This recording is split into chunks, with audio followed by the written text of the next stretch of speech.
Oh, we barely even got to see the GIF. Ah, she spent hours setting up that diorama. Yeah. Now now we get to see the actual best character moment for Doc. The thing that I think best summarizes what his character is.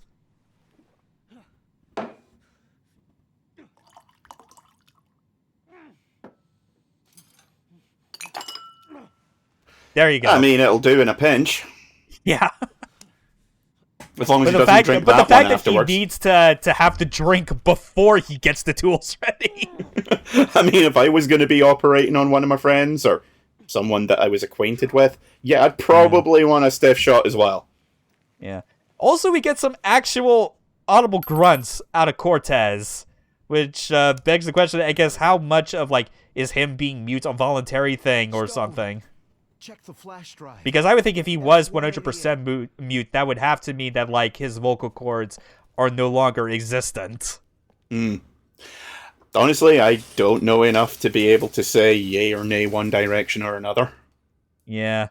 But hey, at least it was only one bullet that they had to get out, and he seems like he'll bounce back.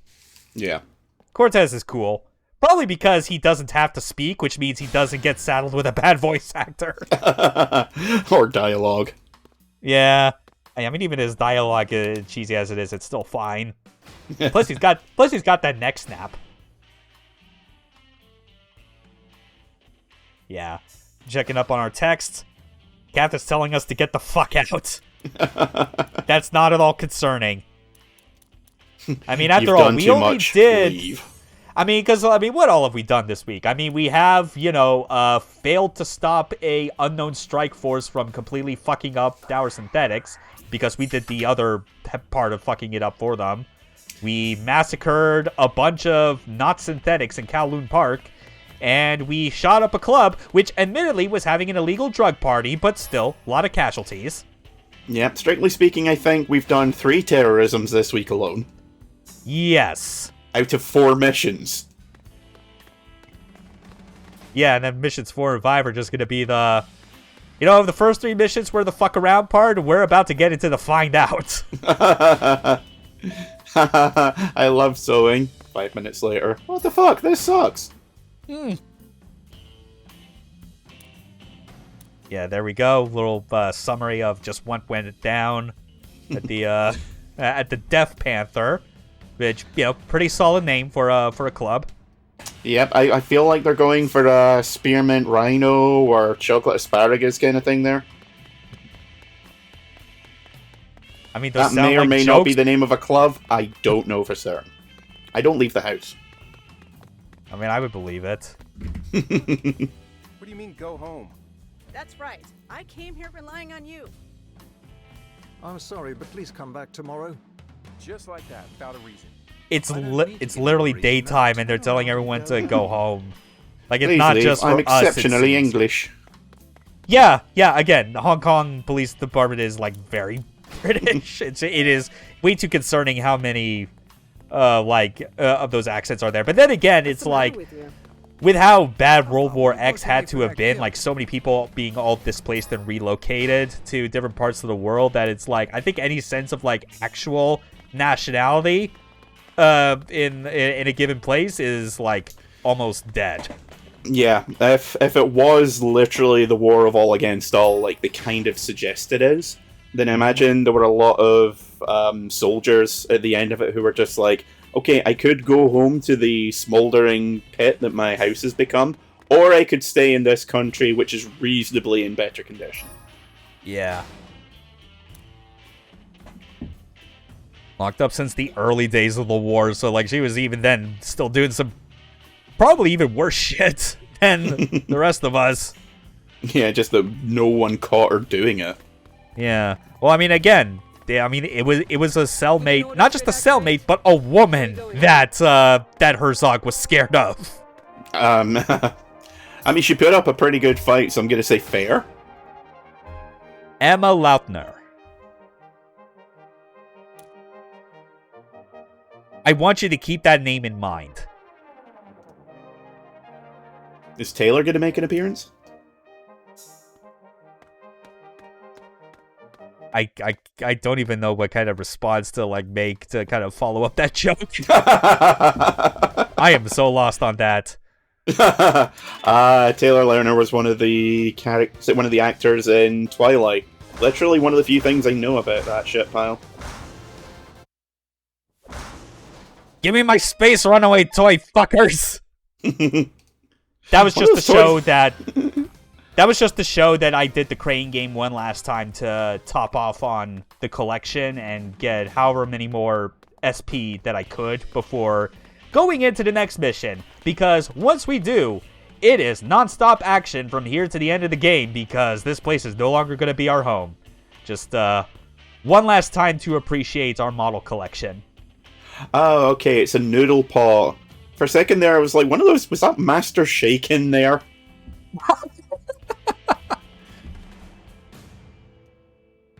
Space Run. Yeah, this is actually the first time I hung on this kind of the zoom in because this is the first time I paid attention to that flyer for Space Runaway and saw that it says Project Wanted Dead, and then just a whole bunch of random fucking words on there that don't really mean anything. System shock, hyper shock, the 68,000 heart is on fire.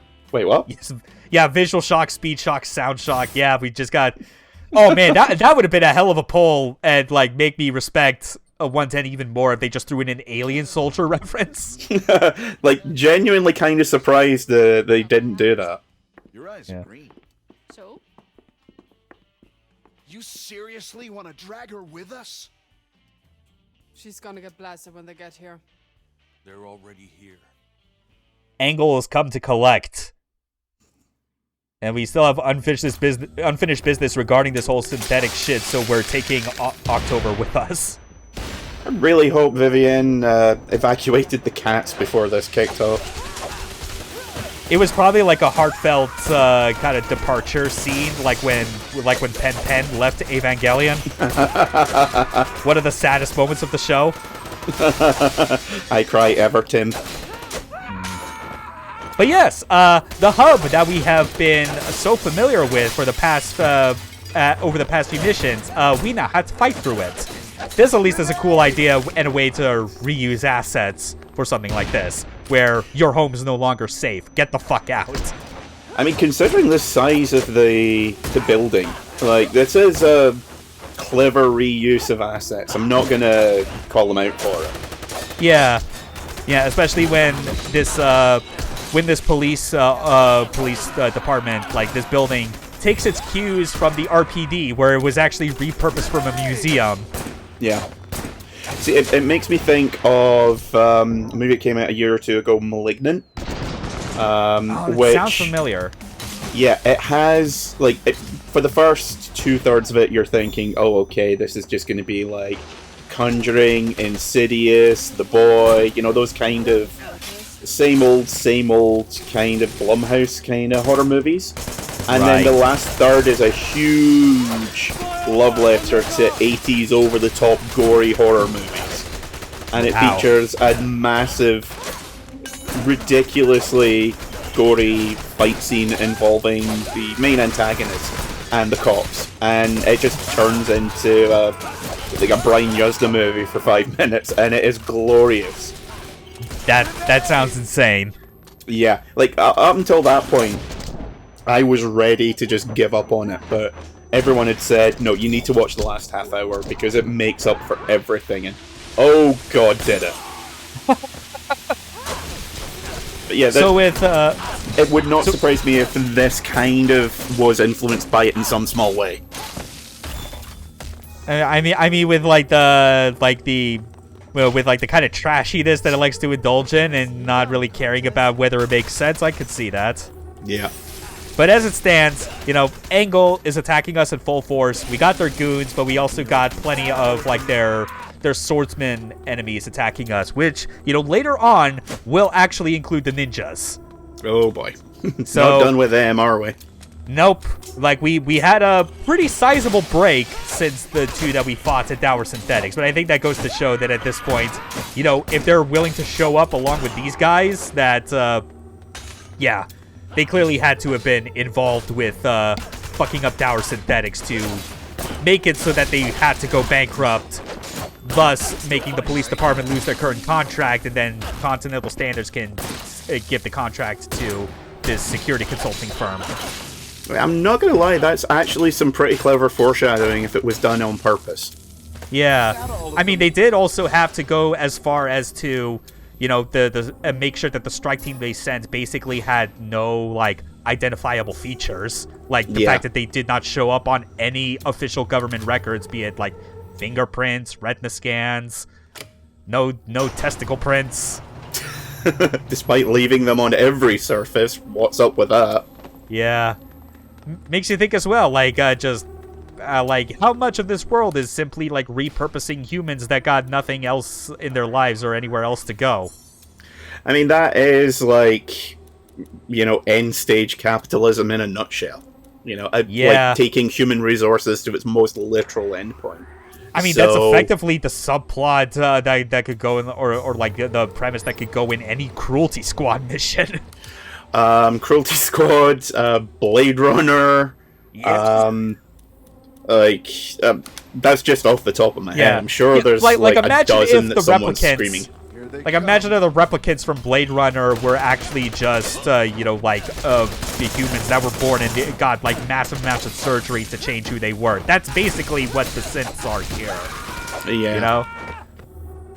I mean, it was like, I'm not going to say it was, you know, obvious, but yeah, the fact that they're all bleeding incredibly vivid red blood, like, at least the Metal Gear Solid had the white blood excuse for the first one. And then they kind of forgot to change it for Revengeance. Actually, no, they didn't forget. It was white in the Japanese version, but for some reason they changed it all to red for the Western release. Which really kind of a fuck up, because it makes the reveal that Sam is almost completely human. It kind of ruins that by mistake. So yeah, the those ninjas guys are so back. much easier now. Yeah, it's almost like we got, like, every single skill save for one unlocked. I mean, even with two swordsmen, we're still powering through just fine. So that is one of my favorite tropes in games, is when you, I think I mentioned it before, when you're having like serious trouble with an enemy, and then for whatever reason you go back to that area and just curb stomping everything. My favorite is, I think, one that's most exemplified by Ninja Gaiden 2, where, I think if you are familiar with kind of like how that game's first mission goes, it ends with a boss with like a black spider ninja that turns into a giant demon spider. Oh, yeah. Yeah, Resetsu. And when you get to the second mission, he shows up as a mini-boss, not the end boss. And then several missions later, after you have, you know, upgraded your health, gotten more Ninpo spells, gotten more weapons, and upgraded their power, you then start fighting the Resetsus as regular enemies. And I'm like, that is a great, great feeling of escalation. See, I always wind up thinking of the original God of War, where you return after the entire game, you've gone through it. One of the final areas is set in the opening areas that you were at, where the enemies have the same amount of health, but you are just probably powered up close to the maximum, and you just tear through them with ease. Love that. Yeah, so and even with all like these enemies that they got throwing at us, like some of these encounters now that we're late in the game are, I think, some pretty great, memorable stuff. Partly because I think of how much I struggled when I first played them, being like it took like taking me so many tries, like this entire police training course that is now like a live fire death course that we have to survive. But like once you finally understand like kind of how to get through it, like what all the different waves of it are leading up to the checkpoint, it's like you basically never forget like the ideal way to go through it, and this is one of those reasons why like I'm probably almost never going to fail this one in the future. Again, if it was intentional, this is really clever. Yeah. Especially because because this area is where we actually went when we did the training missions. You know, where we kind of could do the sort of mini high score run, trying to complete the challenge quickly while also getting points. And these guys are just free and easy with their nades. Oh yeah, especially when you take off a leg, because like they'll use a grenade to suicide bomb you. There's even more of that Ninja Gaiden 2 DNA kind of showing itself with the enemies in this game, where it's like, you know, even when they're disarmed, they are not they aren't suddenly less dangerous. They are in fact more dangerous. Yeah, disarmed doesn't mean the same as dead. Yeah. Especially because, and even more than that, we're still going to be fighting in here because, surprise, there's another heavy soldier coming our way. What do we do? I don't like fighting these guys. Ah, the solution, beaver tooth. This is why I said that, like, you know, with all the times I played this game, why, like, I'm practically never going to, like, fail this, I think, for the rest of my life. Because this is a strategy that's burned in my brain. Also, I like how the thrash metal just started the second you picked up the chainsaw. And I just shouted beaver tooth. They're like, yeah, they know what was coming. Yeah. We also got more riot shields, but thankfully we got Vivienne's rifle. This is where it's way more useful now to have that equipped. Because there's a lot more riot shields that are going to get mixed in with the regular enemies. Like, again, this is the sort of thing where, like, this late in, for like anyone that would probably be not so hot on this game would probably be like not getting much out of the ways that these enemy encounters are trying to push the player more, because they've been just trying to like push through because they either trying to get a review out or just trying to prove that they beat the game and don't want it to beat them. Yeah. Well, I mean, at this point, you're either, in fact, I would say as late as the last mission, you're either on board with it or you're like just completing it for achievements or just to say you've done it. Yeah. Yeah, which is why, like, I really do like a lot of the encounters. And when I speak encounters, I obviously mean like the entire run that goes from the start of a checkpoint to the end of a checkpoint, as we established. You know, makes you better appreciate how they are all paced out in the grand scheme of things. You're not just approaching it as something that you have to simply rely on the autosave. Or if this were a, you know, if it were like an older, like 90s PC shooter, you would be like just abusing the quick save for dear life. Yeah, just have F5 bound to mouse 1 and F9 bound to mouse 2.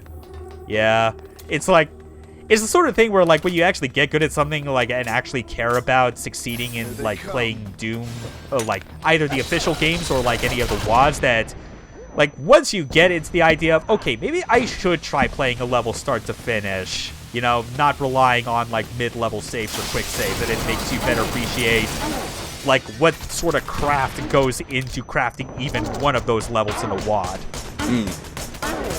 Anyway, fire grenades, still doing the business.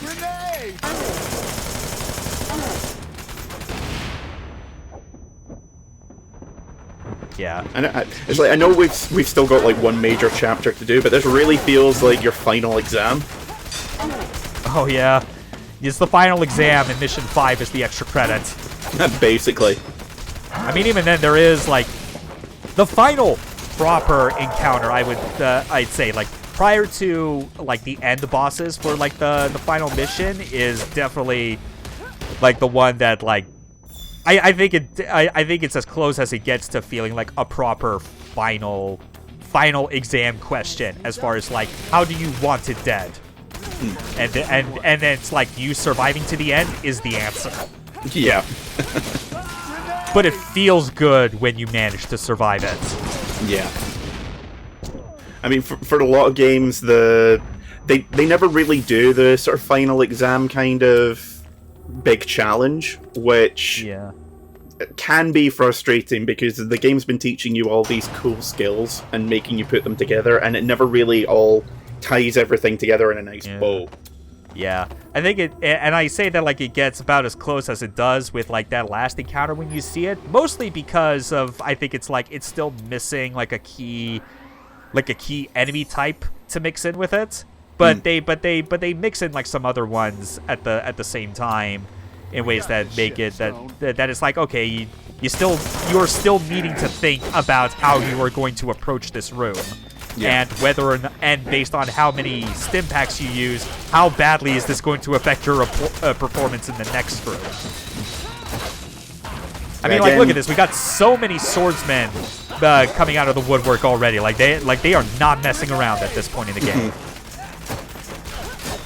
Yeah, again, with like, say, God of War is probably the best example. You don't really need to juggle your resources except for health and magic too much. So you don't need to worry about, you know, saving health pickups because they're either going to be in the next area or you're going to do a special kill. So you can work more on the fly. Whereas with this kind of game, it's, you know, there is more of a tactical element to it in a way. Yeah. Yeah, there's a lot of considerations to be made about, like, what you're able to get away with in between checkpoint refills. Also, I like how you shot that guy so hard his head fell off. Yeah, that's fun.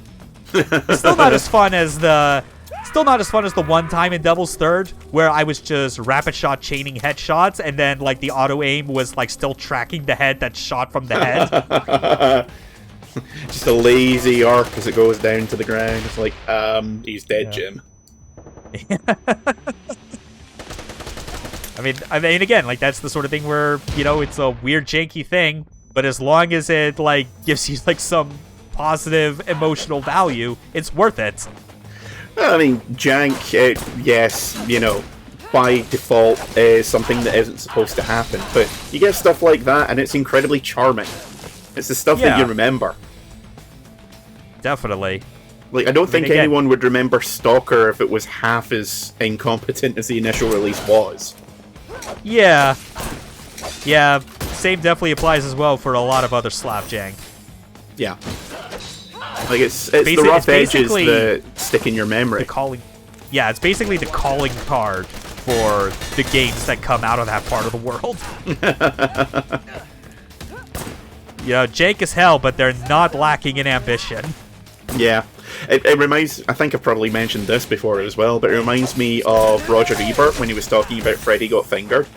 He said, you know, it's a terrible movie. There may come a day when it's remembered as some kind of surrealist, Dadaist classic, but there'll never come a time when it's remembered as being funny. And then a year or two later, Tom Green did a film called Stealing Harvard, which was incredibly boring.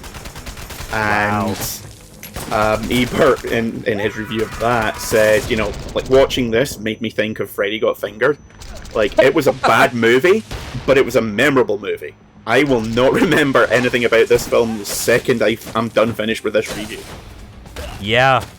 It's the important thing that you gotta, like, that you realize more and more as you get into these sort of things, how, you know, middle of the road in a lot of cases is worse than just abject bad or incompetent. Oh yeah, like, the worst thing that a film or a game or a book or anything can be is boring. Like, if it's bad, then at least I can go, right, I had a good laugh at this bit. I remember this bit because it was terrible. If it's so middle of the road, you might as well use it for, you know, stripes on an actual road, then it's like, okay, you succeeded at the bare minimum of entertainment. Well done, I guess. Like, it's... When it's that boring, it's almost insulting. So... Like, you didn't have any aspirations for more, and you didn't either try and accomplish them, or you didn't fail miserably in accomplishing them. We're almost free. We still got heavy resistance. I will say, though, like, another thing that's, like, I think adds as well to this game when you get to, like, the later levels, particularly, like, when you're doing, like, a new game. You know, kind of like as I showed for this LP, starting from nothing and acquiring upgrades all the way. It's like, playing this game the optimal way ensures that before the end of the 4th mission, you basically will have every single skill unlocked.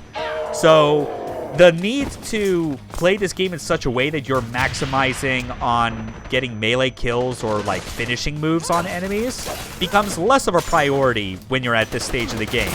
And if you are, you know, as we described even in the last video, the type of player that is more than fine with, like, experimenting and pushing the limits of game mechanics instead of just simply doing what is fastest or most efficient and boring, you know, basically what the game tells you, you can start to be even more flexible with being like, okay, you know what? As easy as it is to just rush these dudes down with a katana, no, I'll just shoot their arm off. Yeah. That also works. When you're close to maximum level, you don't really need to play well, you just need to play well enough to survive. Yeah, and just do the thing that you find is, most fun. Yeah. I mean, even just the back and forth I did between those three enemies that were in a roughly triangle formation. You saw it right there. It was like nothing really clinical about it, but it was just, again, like that, the things that make me love Devil's Third in the first place, and just how like that combat can flow together when you understand it. Yeah, that kind of it's still pinballing back there. and forth. Yeah, back and forth, gun, knife, gun. well, I mean, sword in this case, gun, Yeah. sword. Really big knife. Really Average big size knife, if you're a giant. folded over 1,000 times. By the famed German-Irish swordsman Hans O'Steele. That's good. I'm definitely going to put that into the fucking video title for this month. Hans O'Steele. Yeah, that is too good. I think that is up there as one of your crowning achievements for commentary on this fucking channel. I don't know if I should be proud or really, really depressed right now.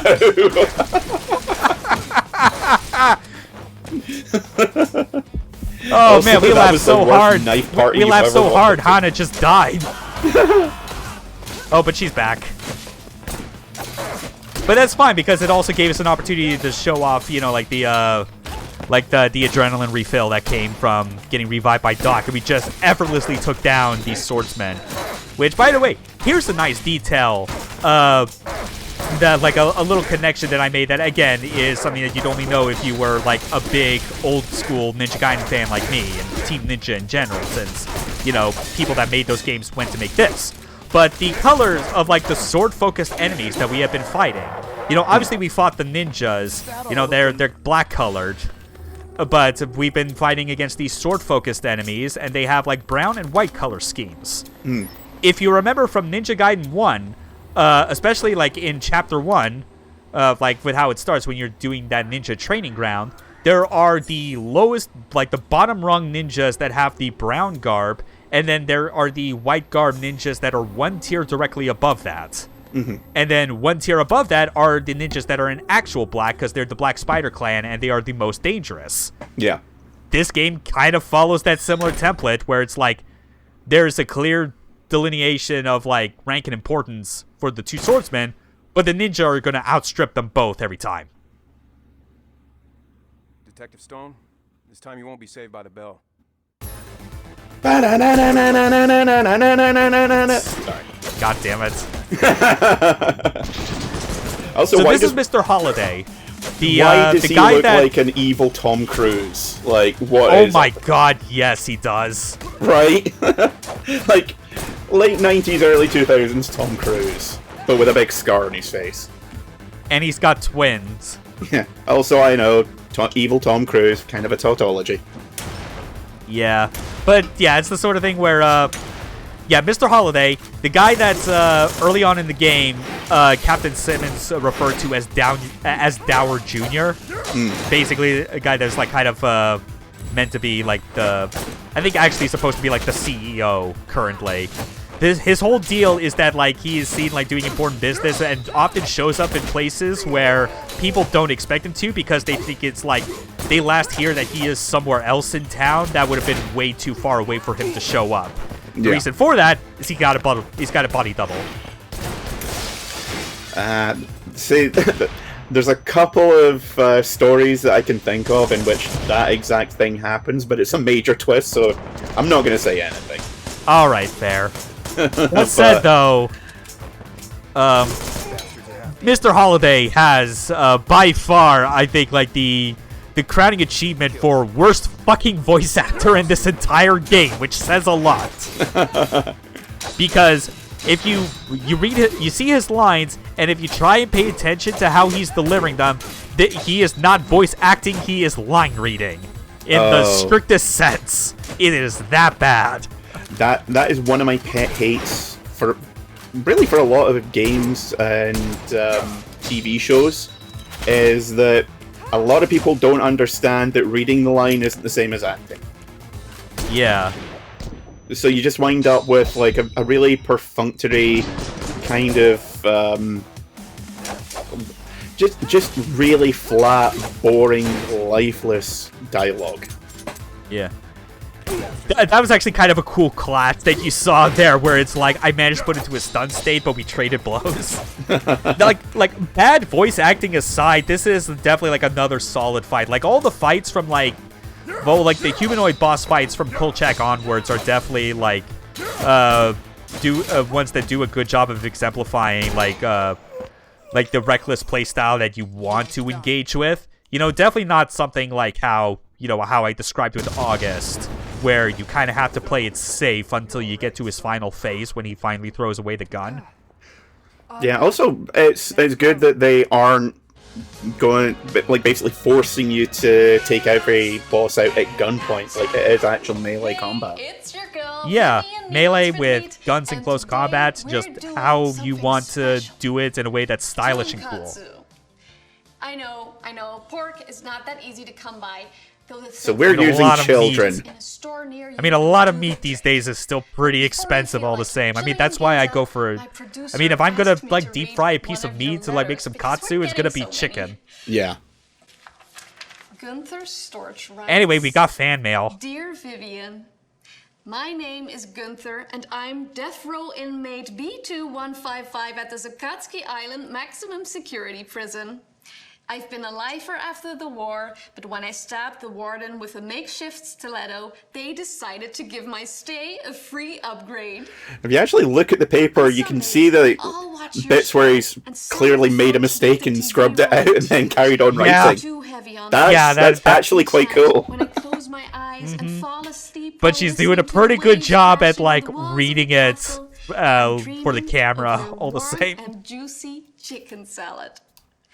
I have this episode on Rewind. Yeah, all these people that are clearly fans and are probably just paying lip service by trying to be like, oh yeah, she's such a good chef, but like, nah, they're not watching this for the food. I'm just fiending for your chicken salad.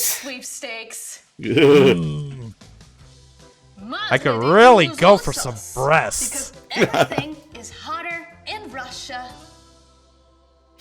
Mainly because it's a radioactive hellscape now. Yeah, Vivi, you want to turn that bottle around and show everyone what the Scoville rating is? What do you mean there isn't a Scoville rating on it? Scoville rating, oh, no. All of them. Breadcrumbs. Don't buy these. Take your white bread that is on the older side and put it in a blender. Nah, no, sorry, I'm too lazy even for that. If I'm gonna have bread, I'm gonna make sure that I eat it, like, and use it with stuff that's like in a reasonable time frame before it ever gets fucking stale. I'll buy the panko, thank you very much. See, I usually just use wraps for everything. Yeah, it's funny though, just how it's like she tries to like throw in these lines that make it seem like that she is a professional chef by like trying to like tell you to like, no, don't do this basic bitch thing. Even though it's like, girl, are you even paying attention to what you put in the pan? Or how you're cutting the meat? Oh, no. The fact that she just continues. Oh, honey, no. We really want to have our tonkatsu nice and flat. Oh, yeah, just all the ways that you realize how all these cooking show clips do things wrong. Especially with how much more I've gone into cooking, living on my own now, and trying to focus on that more instead of just buying cheap stuff for convenience. It's like, I feel this a lot more than I ever would have 10 years ago. Just with the cutting and like not covering it before she started smashing it flat, she has ruined that cut of meat. Yeah, it is not good. It is not suitable for what she's gonna do. It's borderline not suitable for human consumption at this point. Yeah. And it's like, bro, you gotta make sure that the flour is fully coated and then shake off the excess. Like, what are you doing? And burn his face off. Like, somewhere Guy Fieri is crying and he does not know why.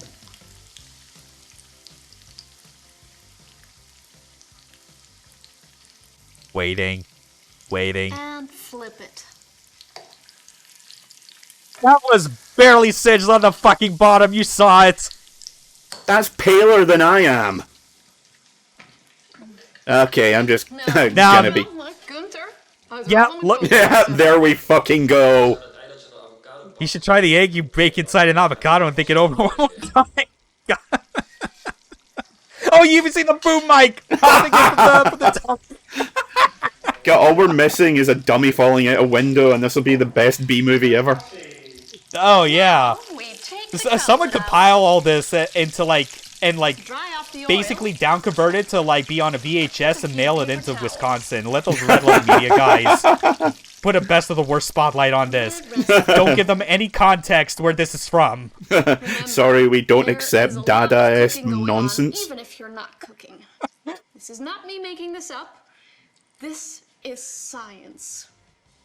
You don't don't believe understand what science is, Oil, do you? Nice and hot. Let's give Only it science a she minute understands is a bullet going through your skull. more. I understand velocity, does that count? She understands the science of how gold medals are produced at the Olympics. Someone she's else got makes 4 of them. them, The bitch. end. Don't just look at it. Eat it. Oh, I will. Just not yours. I never thought I would hear a line from American Psycho repurposed in such a way, and now I don't know how to feel. Oh, yeah. Yeah. I feel weird. This is not Vivienne the Monster Feet.